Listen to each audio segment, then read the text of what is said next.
Hey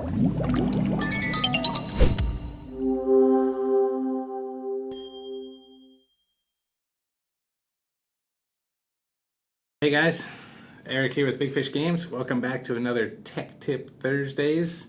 I'm gonna go through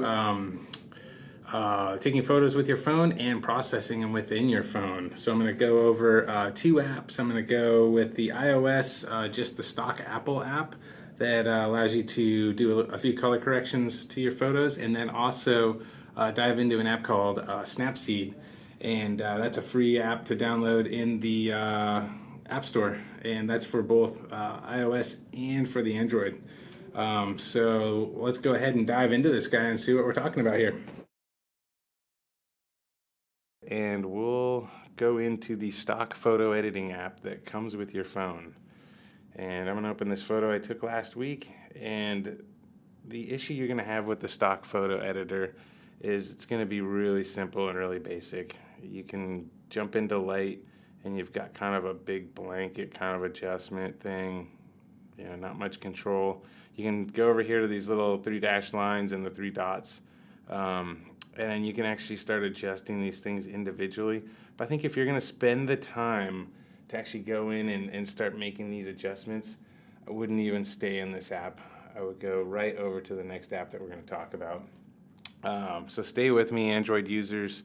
The next app I'm going to talk about is actually available on both iOS and Android in your respective stores, and it's free.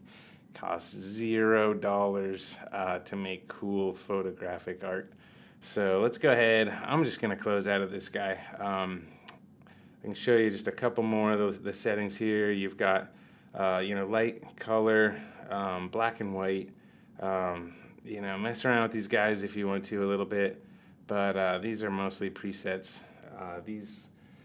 Let's go ahead. I'm going to close out of this guy. The next app I'm going to dive into is Snapseed. This is the one I'm talking about. This guy is good for both iOS and Android, like I said, and it is free. So right off the bat, I'm going to actually start messing with some stuff in here. So down the bottom right corner, you'll see this little pencil. Click on that, and let's go to Tune Image. In here, if you touch the screen and swipe up or down, you'll see all your controls that you have here. Everything is really intuitive. For lifting up your shadows, you can bring up your shadows. If you've got your highlights are too light, bring those down, and you can start adjusting stuff in here. In the bottom left corner, you'll see that I'm toggling on and off. That's your histogram. That's going to show you, if you're clipping your whites or if you're clipping your blacks. That just means you don't want to go past 100% black and 100% white because you start losing detail in those areas. So I'm going to cancel out of that. I'm just going to kind of roughly go through some of the settings in here. Details is pretty awesome.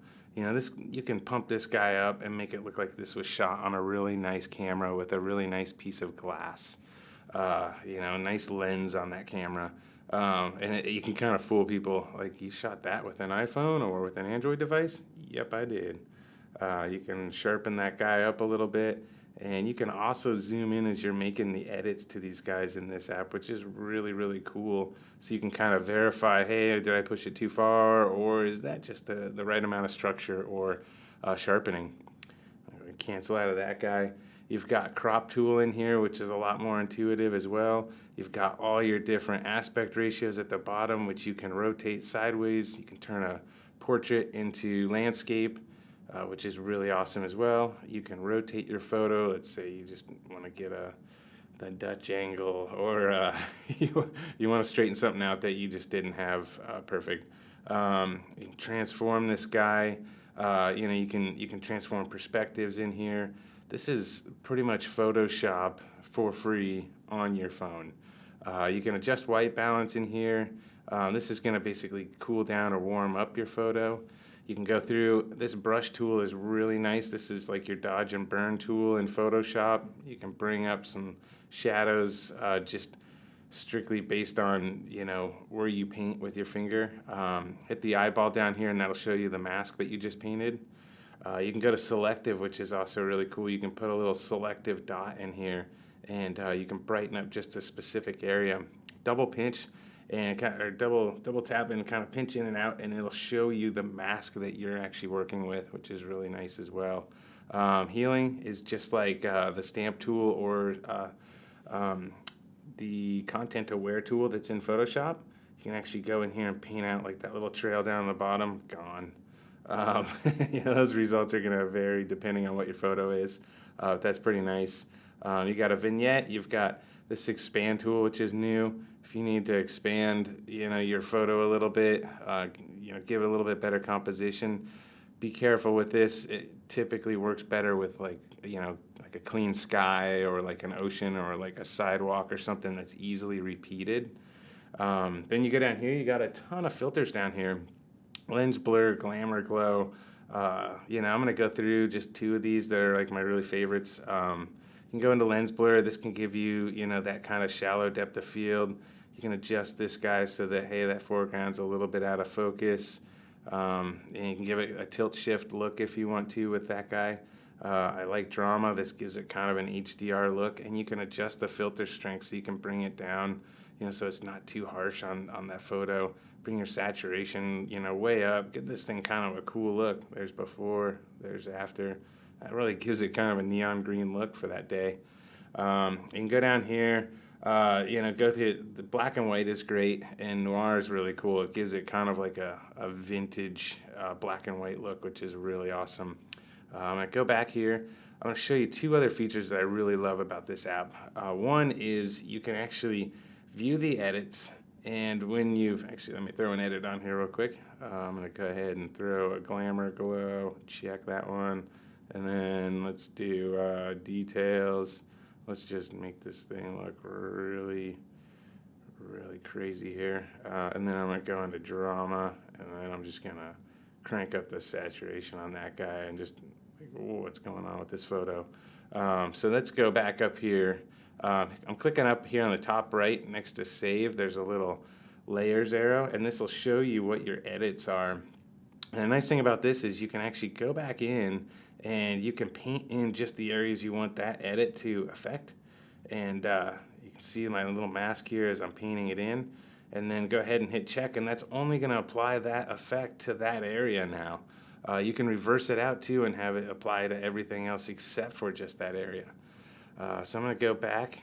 I want to show you one other really awesome feature of this guy, and you can actually save this look now. I'm just going to call this one test 2, and then you can go in here and do my looks. And then you can see I've got a couple of them set up here, which is really, really cool. And it kind of gives you a thumbnail of what it would actually do to that photo that you have. Okay, I'm going to show you one other really cool feature about this. And let's go in here and let's actually go down to the very bottom where it says QR look. I'm going to go ahead and click on QR look, and I'm going to create a QR look for this. I can actually share this look, all these edits that I've made with friends. You can send it to them via text or via email, and they can then apply that to their photos, save that look in their folder of looks as well, which is really awesome. It's a tough thing to do. So I hope you enjoyed this. This is a nice little brief overview of Snapseed. And if you have any other questions about any of the details or any of the features in this app, definitely throw it in the comments section below. And or also, if you want to see something specific in 2 weeks when we do Tech Tip Thursdays again, just go ahead and throw that in the comments section below as well. And I'll see if I can get to them. Thanks for tuning in this week, and we'll check you later. Okay, so that covers processing photos in your phone using Snapseed, and that works on both Android and on Apple iOS devices. If you have any questions about any of the features of either of these apps, go ahead and throw them in the comments below. And also, if you have any tips or suggestions for a Tech Tip Thursdays in 2 weeks, definitely throw them in the comments down below, and we'll see if we can get to them. Thanks for tuning in, and we'll catch you next time.